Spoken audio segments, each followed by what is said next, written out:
In this video, we are going to learn how to declare variables, and we are going to write a sample shell script, and then we are going to analyze Nginx Logs by using commands cut, awk, and grep commands, and then at the end we're going to debug a script.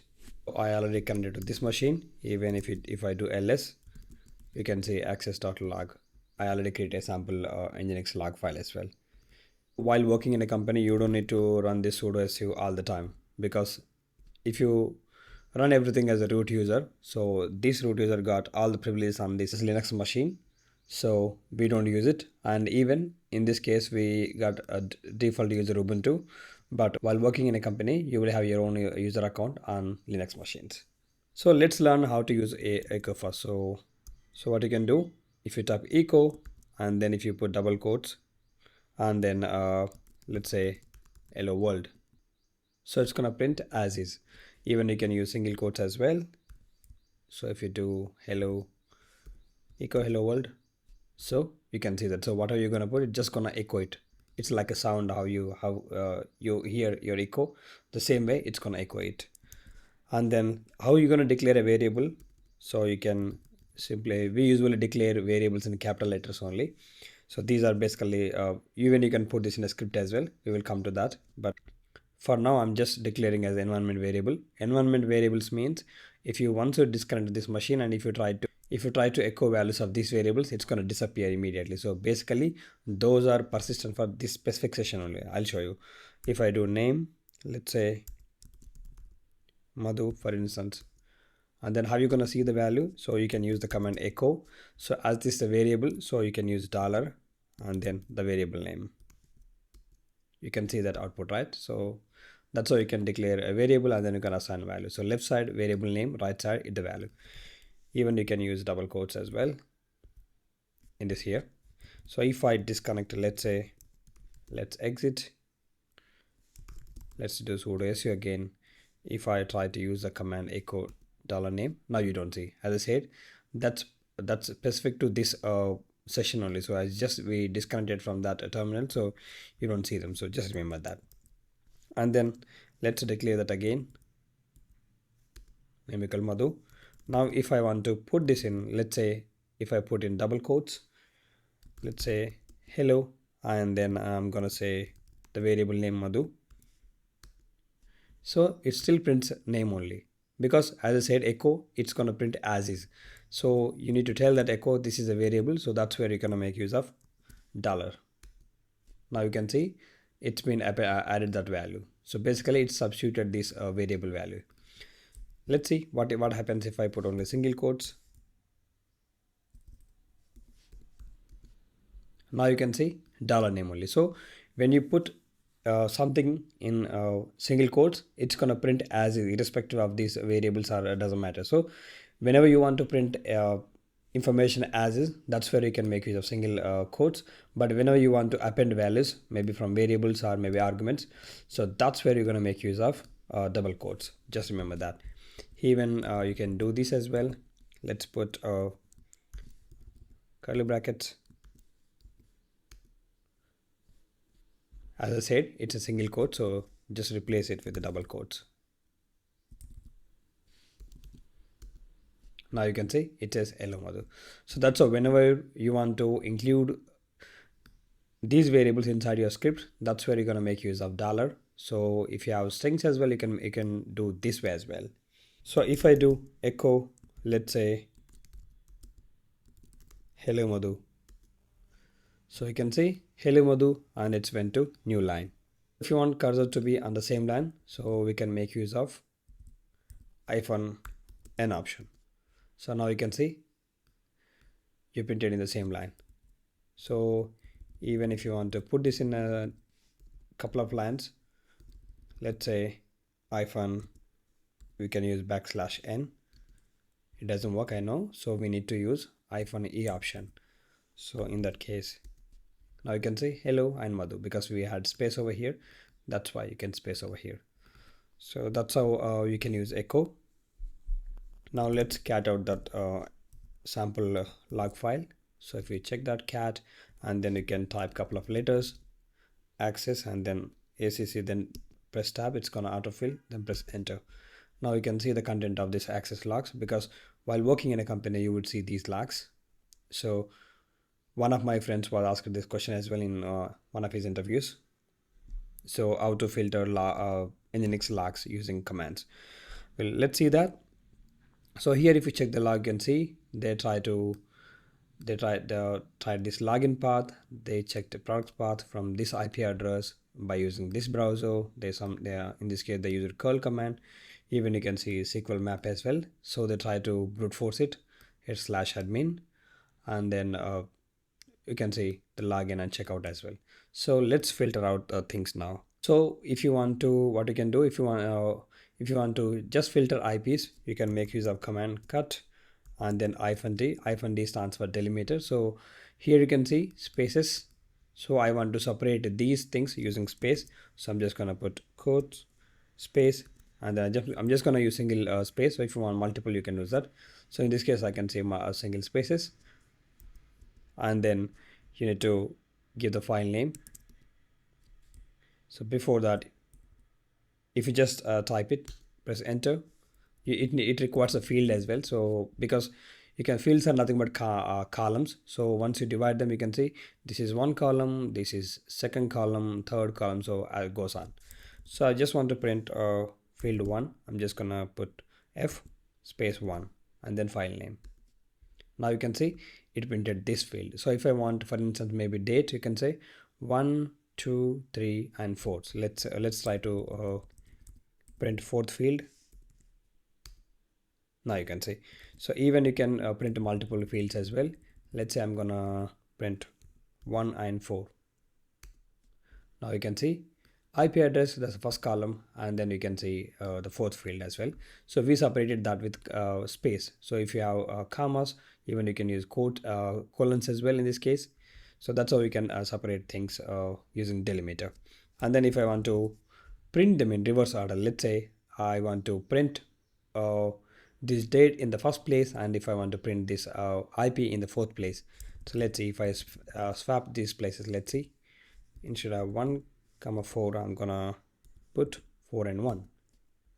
Still it doesn't change its position. So cut command, basically we can use it for separate and we can filter it, but in that case, but if you want to swap these fields, maybe if you want to change the locations, then you can't do that actually.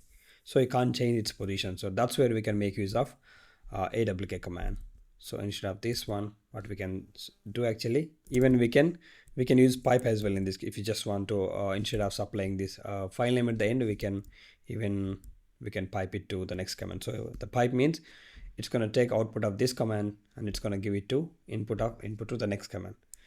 That's fine. Let's use arc for now. Let's say arc, and then I want to supply field. So I'm just want to separate with a single space, and then I just want to print first column, let's say. So in that case, you can do single quote, curly braces, let's say print, and I want first column. Then you can put $ and 1. So I can close this and then single quote. Let's give that file name access.log. So now you can see. And then if you want the third column, what you can do, let's give it third as well. So it's going to print date. So I think it's a fourth column, I believe. Yeah, now you got the date as well, but you don't see space because they printed together.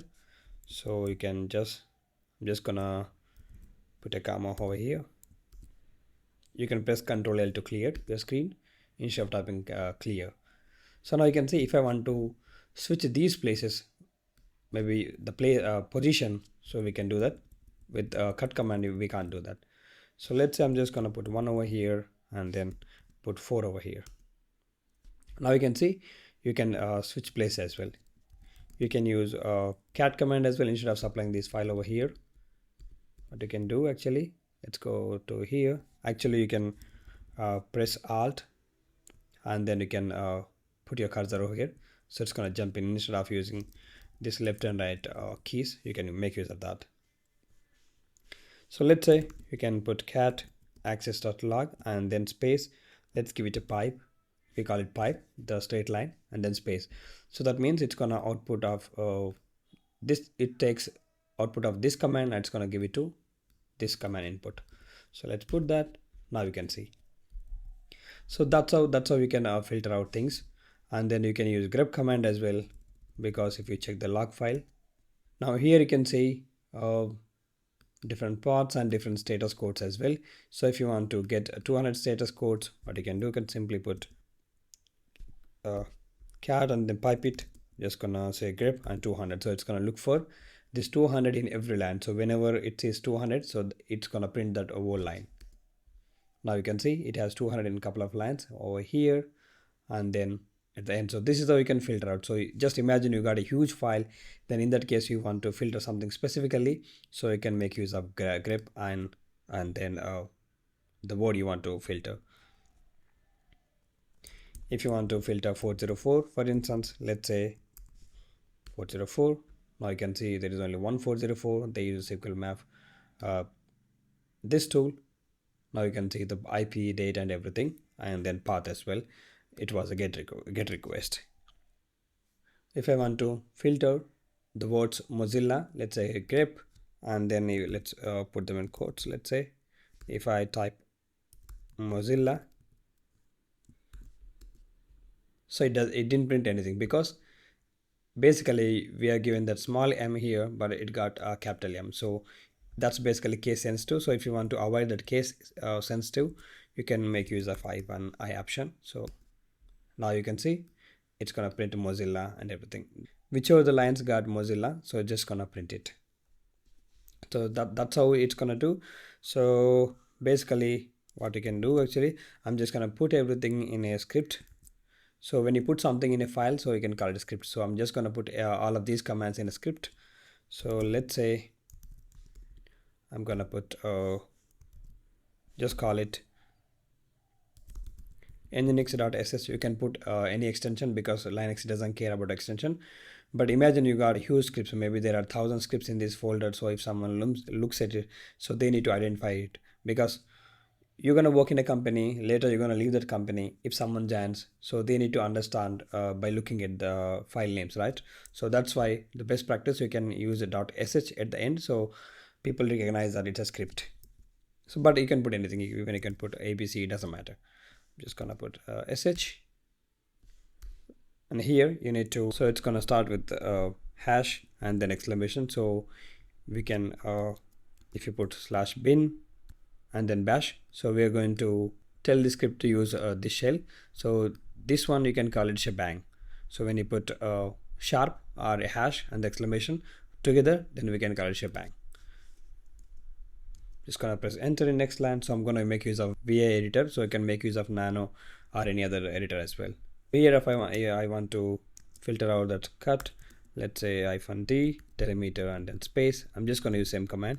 So let's use -f, and then I want to print 1,2, maybe 1,4, let's say, and then I'm gonna give that file name, as it's already in the same location, so the script and the file name, so I don't need to give any path. So if you want to specify, you can do that as well, /home, and then username is Ubuntu. So this is called absolute path, so you're declaring /, that's a root. So I'm just gonna print, let's say I want to print over here, let's say echo welcome to Nginx Logs filter. It's gonna print it, and then it's gonna run this command. So it's gonna go from up to down. Let's save it. Now if you want to run it, you can, if you do lsf and l, now you can see this Nginx script, it doesn't have executable permission. So if you try to run it, it's not gonna work. So whenever we usually run a script by putting dot and then / and then nginx.sh. So it says permission denied. So what we can do, we can make use of chmod +x and then file name. Now if you rerun that lsf and l, you can see it got now executable permission. Even you can see the color as well. If you don't, sometimes you won't see this color, then you can look at this X over here. So if you want to understand this, what are these RWX and everything, I do have a playlist. It's about 6 to 7 videos so far. Linux for DevOps Nginx, so you can have a look on that. I'm going to put that in the description. So let's run it. Even you can execute this script without giving executable permission as well. In that case, you can make use of bash and then a script name. Now you can see it printed welcome to Nginx Logs filter, and then it ran that command. If you want to debug a script, how you gonna do? So I'm just gonna open this script. Let's say I just want to cd to some non-existing directory. Let's say I'm just gonna type this one, and then at the end I'm gonna type one more command, let's say, and then escape and then shift ZZ, or you can type shift and colon. Now you can see colon over here, then you can type WQ and exclamation. So it's gonna write and quit. Now if I try to rerun the script, you can see it says welcome to Nginx. I got the error at line number 4, no such file or directory. At the end I can see that as well. Then how you gonna debug this script? So if you want to know that which steps are executed, which commands are executed, in that case what you can do, let's open that script again. You can type insert and then let's say set -x. So that means we are putting the script in debug mode. Let's save it and then let's rerun that. Now you can see it executed this echo command. You can say plus means that's a command, and then you can see output. Here you can say plus, it ran cd, and then it hit this error, and then let's later it ran this command. It got this output, and it ran this command, it got this output. So you can see the all the steps, so which command executed and which one failed. So basically by setting set -x, it's gonna show you the everything in debug mode, so you can see what happened. So if you want to once it hits this first error, so if you want to exit that script to instead of running, so in that case we can make use of set -x and then e. Even you can put a space -e, or you can put together as well. Let's save it, and now let's rerun. Now you can see, so once it first error, it immediately exited. So that's how we can make use of set -x. That's why you can avoid errors, and then that's how you can debug as well. So if you want to put comments, what you can do while writing any script, so it's best practice to put comments wherever it's possible, because if someone looks at this script, maybe you're gonna come back to this script after 1 year, and then if you want to check that what's happening, so you can, if you put simply comments, then the code is going to be more readable. So for that one, what you can do, you can put hash, and then you can type a comment. So whatever you're going to put after this pound symbol or a hash symbol, it's going to consider as a comment. So let's say it switches to this /JSADHD. It doesn't matter, because this data doesn't exist. So if you come back to the script, and if someone looks at this script, so they can recognize that, okay, this command is doing this thing. You can save it and exit it. While running the script, it's just gonna ignore these comments. So comments are for human readability only. Let's save it. If you rerun that, now you don't see that comment as well. So that's how we can make use of it. So that's all for this video. Thank you so much for watching.